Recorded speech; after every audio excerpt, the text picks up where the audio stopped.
있습니다. 어서 오세요. 네, 안녕하십니까. 네, 안녕하세요. 오늘 염정 팀장님 저랑 좀 약간 커플룩 같네요. 그러네요. 네, 두 분과 함께 종목 정리 그리고 시장 정리 다 끝까지 드리도록 하겠습니다. 오늘 눈에 띄었던 특징주들 OX로 먼저 정리해 보도록 하죠. 첫 번째 종목은 두산퓨얼셀입니다. 이제 수소하면은 두산퓨얼셀도 떠오르고 사실 이 종목도 많은 분들이 특히 개인 투자자분들이 사랑하신 종목인데요. 수소 연료전지가 중국으로 확대되면서 두산퓨얼셀의 주가도 확대될 수 있을까요? 두 분에게 OX로 투자 의견 여쭤볼게요. 오로 일치가 되었습니다. 염정 팀장님은 이 두산퓨얼셀의 어떤 점을 가장 좋게 보시나요? 이제 오늘 나온 좋은 기사가 있었죠. 뉴스가 있었습니다. 중국의 이제 아파트 상가 쪽에서 이용되는 발전 전지용 수소 발전 전지에 대한 수출이 시작됐다라는 부분에서 이제 앞으로 우리가 이제 에너지를 수출하는 나라가 됐다라는 부분에서 그 포문을 연 기업 두산퓨얼셀 긍정적으로 볼 수 있겠고요. 최근에 이제 수소 관련된 이제 섹터가 조금 이제 섹터가 다 같이 움직인다기보다는 개별 모멘텀으로 종목별로 좀 움직이는 부분이 있는데 오늘은 일단 두산퓨얼셀 그런 부분, 중국 수출에 대한 부분이 이제 힘을 받는 것으로 보이고요. 사실 뭐 수소에 대한 이야기는 해도 끝이 없을 것 같고 앞으로도 계속해서 우리가 알아야 될 부분인데요. 뭐 두산퓨얼셀 같은 경우는 이제 국제과제 같은 경우에 이제 그린 수소, 부생 수소를 그린 수소를 바꾸는 이제 이런 부분에서 모든 부분에서 수소 모든 분야에서의 기술력을 가지고 있는 기업이기 때문에 앞으로 이제 뭐 수소 관련된 뭐 그런 정부의 지원이라든지 관련된 국제 과제에서 항상 연계가 되어 있다고 보시면 좋을 것 같습니다. 두산퓨얼셀 이제 그 수출에 대한 부분 시작이다라고 생각을 하고요. 일단 실적에 대한 부분도 좀 체크를 해봐야겠는데요. 일단은 수소 기업 중에서 거의 유일하게 흑자를 지금 흑자 부분을 내고 있는데요. 네. 3분기에 대한 부분도 사실 어닝 서프라이즈 나올 가능성이 큽니다. 매출액 부분에서도 전분기 대비해서 약 2배 정도 높을 것으로 예상이 되고요. 영업이익 같은 경우도 큰 폭으로 개선될 것으로 예상되기 때문에 앞으로 하반기의 전망, 내년, 후년의 전망이 훨씬 더 좋은 기업이다라고 볼 수 있겠습니다. 수소하면 대표적으로 떠오르는 기업이 현대차그룹 그리고 두산그룹이고요. 그 안에서 모멘텀을 가지면서 이제는 수출할 수 있는 두산퓨얼셀의 그 능력을 높게 평가해 주셨습니다. 두 분 모두 오로 일치가 됐고 두 번째 특징주로 넘어가 볼게요. 펄업있습니다. 현재는 5에서 6%의 하락을 보여주고 있는데요. 신작 도깨비 때문에 그동안 주가도 올랐었죠.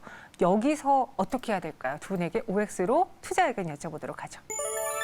하창 본부장님은 더 들고 가겠다. 그러니까 저희도 이게 기대감 너무 과도했나라고 타이틀을 꼽아봤지만 그런 말 하기 무색할 정도로 도깨비에 대한 기대 때문에 올라왔고 네. 이제는 쉬어갈 수 있는 타이밍이에요. 근데 여기서 쉬어가야 될까 아니면 눈속임일까를 고민하신 분들을 위해서 하창 본부장님은 더 들고 가자. 어떤 요인 때문일까요? 일단은 지금 이제 도깨비에 대한 기대감으로 주가가 한번 올라왔고, 그 다음에 지금 조정이 조금 나오고 있는 부분이기 때문에 사실 좀 보수적으로 접근을 하시는 게 맞는데, 그거는 이제 신규 진입자 기준으로 좀 그렇게 보시면 좋을 것 같고요. 기보유자분들 같은 경우는 사실 지금 부분에서 빼시기에는 좀 부담이 있는 자리이긴 합니다. 왜냐하면 충분히 지지가 나올 수도 있고, 물론 하방 자체는 좀 열려 있기는 하지만 일단은 4분기 실적이 상당히 좀 좋을 것으로 기대가 되고 있고, 뭐 붉은 사막이라든지 이런 검은 사막에 대한 이벤트들, 그러니까 이제 올해 4분기부터 내년 이제 상반기 이후에도 이런 신작에 대한 모멘텀들이 남아 있다 보니까 이런 기대감들이 충분히 좀 유효할 수 있는 상황이고, 이제 메타버스에서 도깨비 쪽이 상당히 기대가 됐었던 이유는 결국에는 이제 메타버스가 플랫폼적인 역할을 하지 않을까라는 기대감이 좀 상당히 큰 상황인데, 도깨비가 이제 메타버스의 그런 역할을 하는 게임으로 상당히 좀 알려져 있었습니다. 그러다 보니까 그런 이제 메타버스에 대한 기대감들이 같이 가져갈 수 있는 상황이었다라고 보시면 될 것 같은데, 뭐 지속적으로 최근에는 이렇게 뭐 증시에서 열기 자체가 조금은 소외가 되긴 했지만, 그럼에도 불구하고 메타버스에 대한 관심도는 계속적으로 유지가 되고 있고, 사실 관련주들의 흐름들도 상당히 좋은 흐름들이 좀 나타나고 있습니다. 그러다 보니까 그러한 기대감으로 봤을 때 충분히 좀 이벤트가 될 수 있겠다라고 보시면 좋을 것 같고요.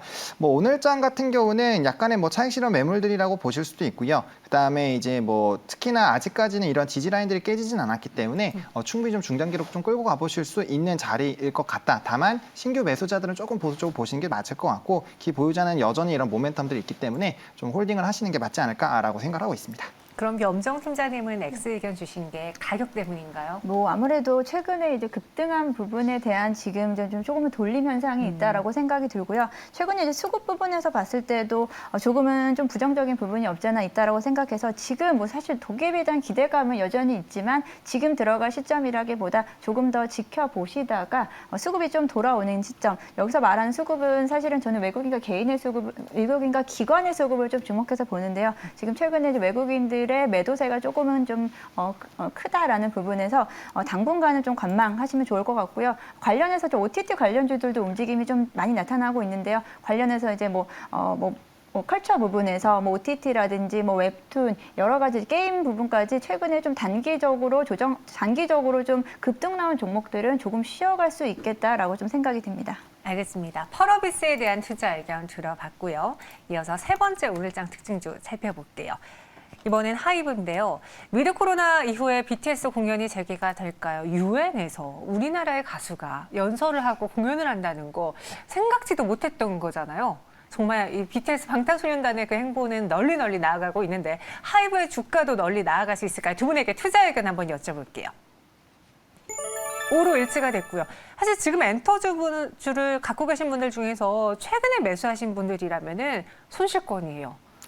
그럴 수 있죠. 네, 맞습니다. 왜냐면은 6월 이후부터 위드 코로나 이제는 콘서트에 대한 기대 사자고 샀는데 갑자기 또 확진자 수가 늘어나면서 이거 길어지는 싸움 되는 거 아니야 걱정하실 텐데 두 분의 의견이 5로 일치된 거 보니까 좀 한시름 덜어도 되겠네요. 그래도 되겠죠? 이야기해 주세요. 왜 5인가요? 알겠습니다. 네. 일단은 이제 염정 팀장님도 저번에 저랑 같이 한번 이제 엔터주에 대해서 좀 추천을 했었던 그런 기억이 나는데요. 네. 일단 엔터주 같은 경우는 앞으로 가면 갈수록 좀 기대가 되는 섹터다라고 좀 보고 있는 상황입니다. 일단 하반기에 주요 아티스트들이 이제 대거 좀 라인업이 또 회복이 되다 보니까 엔터 섹터에 대한 기대감들이 상당히 커져 있는 상황이고, 물론 최근에는 이제 리오프닝 관련된 기대감이 상당히 있었습니다. 그러다 보니까 이제 특히나 오프라인 콘서트가 매출에 엄청나게 좀 영향을 많이 미칠 수 있는 요인이다 보니까 그에 따른 기대감들이 코로나에 대한 이런 확산에 영향을 받아서 좀 다소 심리가 감소한 거는 사실이지만, 그럼에도 불구하고 특히나 이제 K-팝이 상당히 좀 전 세계적으로 많이 유명해지고 있는 상황이고, 음원이라든지 음반 그리고 유튜브에 대한 이런 수익들은 계속적으로 좀 커지고 있는 상황들이 나타나고 있습니다. 게다가 온라인 플랫폼들이 워낙 발전이 되다 보니까 온라인 콘서트라든지 온라인 사인회에 대한 이런 기대감들도 계속적으로 있다라고 보시면 좋을 것 같고요.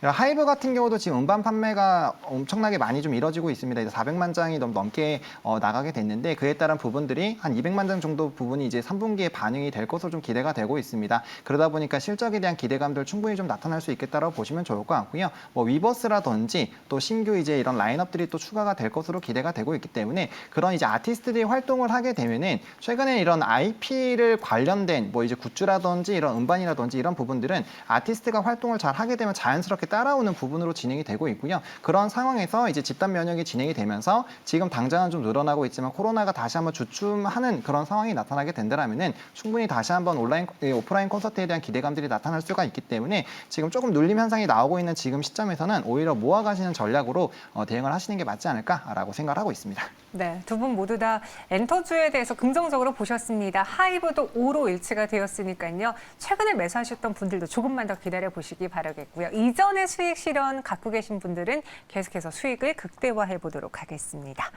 네, 그럼 이번에는 두 분이 직접 고른 종목을 또 들어볼 시간인데, 오늘 마감에 무엇을 살지 장이 마치기 전에 사야 될 종목을 갖고 오셨습니다. 근데 그 새로운 종목 공개하기 앞서서 염정 팀장님이 지난번 이 시간에 일진 머티리얼즈를 이야기해 주셨어요. 네. 그리고 오늘 주가 잘 가네 하다가 쉬어가려나? 오버슈팅 나왔나 했는데 오후장에 지금 더 강하게 움직이면서 보니까 13% 넘게 급등하고 있거든요. 이거 갖고 계신 분들 어떻게 할까요? 일단 그때 우리 하장한 본부장님하고 같이 같이 이제 네, 경쟁을 했었습니다. 우리 하장한 본부장님은 SKC를 말씀하셨고요. 오늘 두 분 다 칭찬해 드려야겠네요. 제가 박수 드리겠습니다.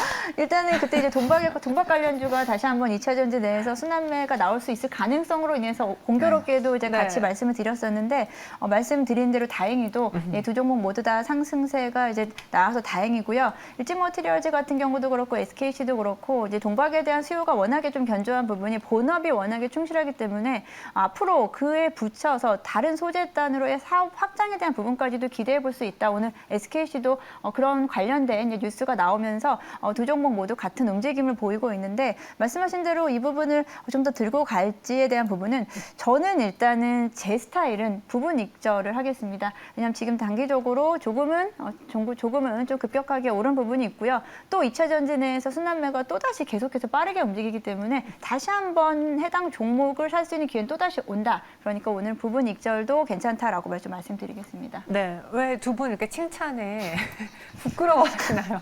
즐기셔야죠. 자랑하셔야죠. SKC 말씀하신 것처럼 동박이 큰 한 축을 맡고 있고 저희가 오늘 상황실에서도 다뤄드렸는데 마침 한창 본부장님께서 마감을 산다로 갖고 왔습니다. 영정 팀장님은 일진머티리얼즈 부분 익절 의견 주셨는데 네. 하창 본부장님의 SKC는 어떻게 할까요? 저는 사실 조금 더 지켜보셔도 괜찮을 것 같습니다. 지금 이제 이평선이 횡보를 하다가 물론 일진 매트리얼즈처럼 한 14, 5% 올라가면 부분 익절을 조금 생각을 해볼 수가 있겠지만 지금 SKC 같은 경우 10%째 정도 올라가다가 지금 살짝 눌리고 있는 부분이 있고요. 그다음에 지금 이제 횡보를 하다가 이제 다시 좀 슈팅이 나오는 부분이 있기 때문에 현재 시점에서는 그래도 한 2, 3거래일 정도는 조금 더 여유롭게 보실 수 있는 상황이지 않을까라고 보고 있고요. 어차피 중장기적인 관점으로 보게 되더라도 동박에 대한 증설 자체가 매출로 이어져 나가는 그런 모멘텀이 있는 상황이고 SKC 같은 경우도 양극재, 음극재에 대한 이런 진출 소식에 대한 얘기들도 있다 보니까 그런 관련된 모멘텀들이 좀 부각이 된다고 했을 때 올라왔을 때 조금은 쉬어가는 움직임들이 나타날 수는 있겠지만 지속적으로 좀 우상향하는 모습으로 나타날 것으로 기대가 되고 있기 때문에 조금 더 홀딩하시는 전략을 제시를 드려보도록 하겠습니다. 네, 저희가 두 분의 리뷰를 듣느라 동시효과에 들어가서 지금 시청자분들이 빨랑말해라고 마감에 빨리 사야 된다고 한번 보세요. 보시고 이 종목이 매수해볼 만한 종목인 것 같은지 여러분들이 판단해 보시기 바라겠습니다. 마감에 산다 키워드를 보시면요. 하창 본부장님은 이번에도 양극재, 음극재가 2차전 지주의 산을 갖고 네. 오셨네요. 맞습니다. 일단은 이 종목 같은 경우는 특히나 이제 순환매가 돌고 있는데 박스권을 상당히 오랫동안 유지가 됐었던 상황이고 오늘 장에서 조금 아직은 조금 약하긴 하지만 그래도 돌파를 하는 시도가 좀 나타나고 있거든요. 그러다 보니까 박스권 이제 돌파 매매로 봤을 때 탑전상으로 상당히 좀 좋은 시점이고 또 이제 산업 자체가 상당히 좋기 때문에 좀 꼽아봤습니다. 2차 전지내에서 선장을 아직 안 뚫은 종목이 있다고 하니 기대가 되고요. SCFI를 갖고 오셨어요. 네. 뭔가요? 네, 운임지수 네. 관련해서 네. 종목을 가지고 왔습니다. 네. 저희가 맨날 BDI만 네. 이야기했는데 이번에는 SCF에 갖고 왔습니다. 그러면은 두 분의 종목 어떤 건지 공개해 보도록 하죠. HMM 그리고 포스코케미칼입니다. HMM에 대한 설명부터 염정 팀장님 마감에 어떻게 공략할까요? 네, HMM 많은 분들이 이제 좋아하시는 종목 중에 하나인데요. 그렇죠. HMM 너무 오랜 동안 가격이 누워 있었습니다. 너무 오랜 동안 쉬어간다라고 해야 될지 조정을 받는다고 해야 될지 모를 정도로 너무 오랫동안 횡보가 길었는데요. HMM 일단은 운임 지수를 좀 말씀을 드려야 될 것 같습니다. SCFI 이제 상하이 컨테이너 운임 지수인데요. 운임 지수는 지금 최고치를 경신하고 있습니다만 HMM 주가는 그를 이제 반영을 하지 못하고 있다는 부분은 아무래도 2분기 실적에 대한 피크아웃에 대한 우려라고 볼 수 있겠습니다. 하지만 2분기의 실적도 워낙에 좋았지만 3분기도 지금 2분기보다 좀 더 증가할 수 있을 거다라고 예상을 하고 있고요. 컨센은 상회할 수 있을 거라고 지금 전망을 하고 있습니다.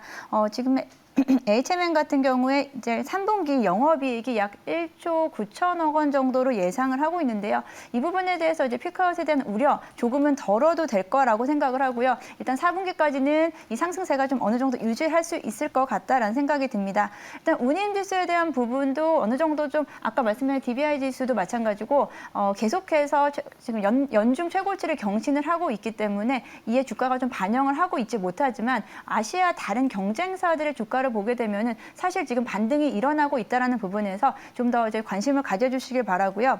HMM 같은 경우는 일단은 9월 들어서 8거래일 연속 외국인의 매수세가 계속 유입되고 있다라는 점을 긍정적으로 생각하고요. 그에 비해서는 지금 유가가 아직 움직임이 덜하고 있기 때문에 지금 시점에서 매수 관점으로 지켜보셔도 좋을 거라고 생각을 하고 있습니다. 지금 38,000원대에서 지금 거의 가격이 움직이지 않았었는데요. 지금 가격대부터 모으신다라고 한다면 한다면 일단 4만 원 돌파하기 시작하고 한다면 괜찮은 수익률을 보시지 않을까 싶고요. 사실 우리가 전고점 대비해서는 올라가기에는 아직은 조금 부담스러운 부분이 있긴 하지만 지금 시점은 조금은 매력적이다라고 말씀을 드릴 수 있겠습니다. 매수가 지금 가격 괜찮고요. 일단 목표가는 48,000원, 손절가는 36,000원 드리겠습니다. 네, 목표 주가 48,000원, 손절가 36,000원이고요.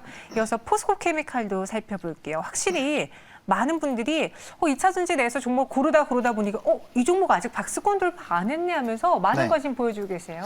네, 맞습니다. 사실 이제 포스코 케미칼이 이제 양극재, 음극재 동시 다루는 그런 기업으로서 사실 프리미엄을 좀 받을 수 있다라는 평가는 많이 받고 있는데 그에 반해서 사실 최근에 주가의 흐름들은 그렇게 나타나고 있지 않습니다. 이 포스코 케미칼 역시나 양극재에 대한 이런 증설이 진행이 되고 있고 이에 따라서 이제 생산량이 늘어난 부분들이 있고 그게 이미 수주로서 이어지고 있는 상황입니다. 그러니까 증설 자체가 매출로 좀 이어지게 되고 있는 상황이고 일단 양극재랑 음극재를 동시에 다루는 부분에서 부각이 돼야 되는데 아무래도 음극재 쪽이 차량용 반도체 이제 수급 부족 논란들이 나오다 보니까 그 부분이 조금은 약하게 좀 반영이 되고 있는 것 같습니다. 근데 2차 전지 쪽에서 계속적으로 성장을 한다라고 했을 때는 뭐 양극재랑 음극재 둘 다 다루고 있는 기업에 대한 메리트가 점점 커질 수 있겠다라고 보신다는 관점으로 봤을 때 충분히 괜찮을 것 같고요. 또 이제 LNF라든지 에코프로벤 물론 더는 더 갈 거라고 생각은 하고는 있지만 그럼에도 불구하고 자리적으로 이제 충분히 차익 실현 매물들이 나올 수가 있는 시점이긴 합니다. 그렇게 됐을 때 후발로 좀 따라올 수 있는 기업들 중에서 또 크고 그다음에 박스권 돌파가 안 한 종목군들 좀 찾다 보면은 충분히 좀 시세를 받을 수 있겠다라고 보시면 좋을 것 같고요.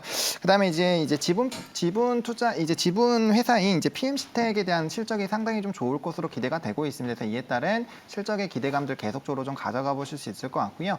이제 본업 자체도 상당히 좀 튼실하게 좀 진행이 되고 있는 상황입니다. 그러다 보니까 뭐 실적적인 부분들은 가면 갈수록 좋아지는 부분들 그리고 이제 양극재 비중도 앞으로 계속적으로 늘어난다는 그런 관점으로 봤을 때는 충분히 괜찮은 상황이지 않을까라고 보고 있고요. 이 박스권 자체도 사실 거의 반년 동안 뚫지 못하고 있는 상황입니다. 한 4번 정도의 시도를 하고 있는 상황인데 만약에 지금 오늘장에서 조금 돌파를 하고 있는 모습들이 나타나고 있거든요. 그래서 만약에 여기서 고가 패턴이 나오게 시작을 하게 됐을 때 그 이전에 이 종목이 박스권 형성하고 주가가 슈팅이 나왔을 때 그 박스권보다 약 70% 정도 이상의 좀 주가의 상승 탄력들이 나오는 흐름들이 여러 번 있었거든요. 그렇기 때문에 충분히 강한 시세가 좀 돌출이 될 수 있다라는 그런 관점에서 봤을 때 충분히 현재 시점 한번 도전을 해봐도 괜찮은 시점이지 않을까라고 보고 있는 상황이고요.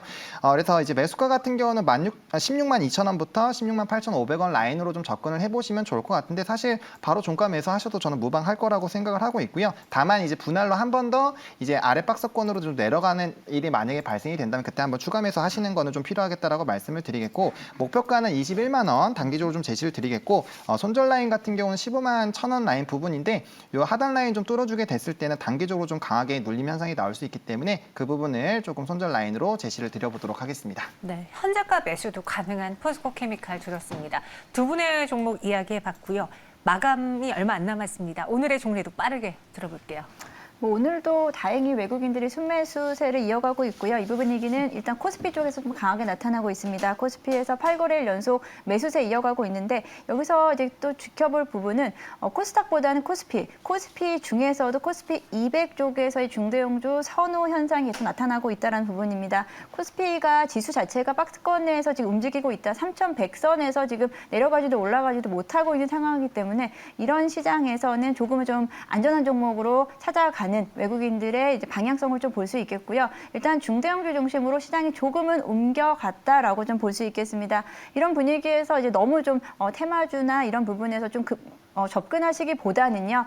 이제 지금까지 쭉 나왔었던 좋은 종목들이 있습니다. 그중에서 조금 눌림이 좀 심했었던 좀 조정 있었던 종목들 위주로 저가 매수 종목 찾아 나서시는 게 좋을 것으로 보입니다. 저가 매수 종목을 찾아보자. 네. 하고 놀라셨네요. 알겠습니다. 그리고 이번에는 하창 본부장님의 종례를 들어볼까요? 네, 짧고 굵게 가겠습니다. 네, 가는 종목만 계속 가기 때문에 일단 뭐 2차 전지나 뭐 에너지 그리고 컨텐츠 쪽은 계속적으로 관심을 가져보시면 좋을 것 같고요. 연휴에 대한 그런 피로도가 있기 때문에 좀 눌림 현상이 나왔었던 그런 종목군들, 특히나 이제 전방 산업이 좋은 쪽에 좀 수급이 몰릴 수가 있기 때문에 그쪽을 좀 관심을 가져보시면 좋을 것 같고요. 지수 같은 경우는 이제 하단 박스권이 흐름이 좀 나타날 것으로 예상이 되고 있습니다. 그렇기 때문에 코스피는 3,080 그리고 코스닥은 1,018선만 유지가 된다라고 했을 때는 충분히 트레이딩이 유효하니까 좀 이렇게 적극적으로 좀 매수해 보셔도 괜찮은 라인이겠다라고 말씀을 드려보도록 하겠습니다. 짧고 굵게 굉장히 빠르게 말씀해 주셨습니다. 가는 종목만 간다. 여러분들이 갖고 있는 종목이 그런 종목인지 한번 점검해 보실 시간이 필요한 것 같습니다. 두 분은 여기서 인사드리도록 할게요. 오늘 설명 고맙습니다. 감사합니다. 감사합니다.